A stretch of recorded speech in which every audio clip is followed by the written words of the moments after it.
जय हिंद दोस्तों। साथियों, पाकिस्तान का सिचुएशन दिन पे दिन बहुत बुरा होता जा रहा है। इकोनॉमिक क्राइसिस तो है ही, और साथ में पॉलिटिकल क्राइसिस भी बहुत ज़्यादा हो गया है। वहाँ के प्रधानमंत्री शहबाज शरीफ अपने स्टेटमेंट में ये बोल रहा है कि वहाँ पे कोई भी ढंग का अस्पताल नहीं है जिसमें मेजर डिजीज़ का इलाज हो सके। लीवर ट्रांसप्लांट वगैरह के लिए कुछ डॉक्टर विदेश से उसने बहुत मिन्नतें करके मंगाया था, जिसे पाकिस्तान के लोगों ने भगा दिया। और दूसरी तरफ क्या है कि वो बोल रहा है कि पाकिस्तान की आमदनी इतनी भी नहीं है जिससे उसका अपना डिफेंस बजट भी सिर्फ पूरा हो सके। आर्मी के सैलरी देने के लिए भी पैसे नहीं हैं उसके पास। और दूसरी तरफ पाकिस्तान के एक नेता ये बोल रहा है कि इंडिया ने हमसे कश्मीर छीन लिया और उसके बदले में हमने अपने ही मुल्क में ट्रैफिक लाइट बंद करके और धरना पे बैठ गए। तो चलिए चलते हैं वीडियो की तरफ। पूरे पंजाब में हेपेटाइटिस के फिल्टर क्लिनिक्स बनाए गए और बहुत शानदार काम किया। वो डॉक्टर, उनका क्या नाम था उनका, डॉक्टर सईद अख्तर, वो एक फरिश्ता सिफ्त इंसान है। उन्होंने बड़ी मेहनत से और दुनिया भर से, नॉर्थ अमेरिका से, यूरोप से, मिडल ईस्ट से, पाकिस्तान के मायानाज डॉक्टर्स, फिजिशियंस, सर्जन्स वो यहाँ पर आए। उनको हमने बड़ी मेहनत करके उनको वहाँ लेके आए। उसके बाद जब हुकूमत बदली, क्या हुआ, एक दर्दनाक कहानी है। मैं यहाँ पर वो कहानी बयान करने नहीं आया, ये कहने आया हूँ कि ये पैसा इस कौम का है, ये गरीब कौम का पैसा है।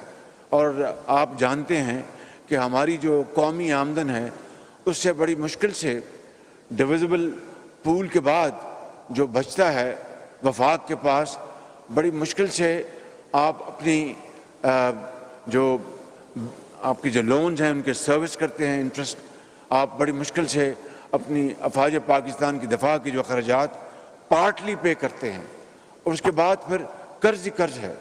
तो मुझे अंदाज़ा करें कि अगर 20 अरब रुपए से पाकिस्तान का cancer, liver transplant, kidney transplant और इस तरह की बीमारियों का वो अस्पताल बनाया जाए और दुनिया भर से बेहतरीन जो अजहान माइंड्स हैं वो आएँ, चाहे वो फिजिशियंस हैं, वो सर्जन हैं, इंटरवेंशनिस्ट हैं, और उनको फिर भगा दिया जाए, बदल कर दिया जाए, तो नुकसान किसका है? मगर सिर्फ और सिर्फ पॉलिटिक्स एंड डर्टी पॉलिटिक्स ने उस अस्पताल को 2 साल वो सर्द खाने में चला गया। For 2 years it came to a grinding halt. अब बताइए कि इससे बड़ा जुल्म इस गरीब कौम के साथ क्या हो सकता है?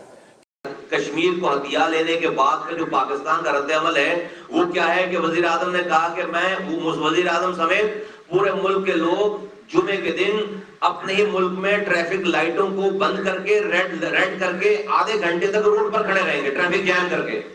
कश्मीर को हड़प, इंडिया को हड़प करने का जवाब पाकिस्तान के वजीर आजम की तरफ से ये था कि हम अपने ही मुल्क में आधे घंटे के लिए जुमे के दिन ट्रैफिक रोक कर खड़े होंगे।